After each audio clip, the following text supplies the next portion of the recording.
dərsə gedən günü ağlamışam. Anam gedib gözüm ardınca baxıb, gülürəm indi mən öz saflığıma. Elə bilmişəm məni tək buraxır. O son zəng çaldı, bizi bizdən ayırıb aldı.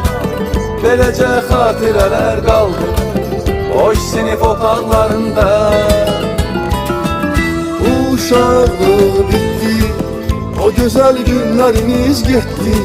Son dəfə səs-küyümüz itdi koridor bucaqlarında.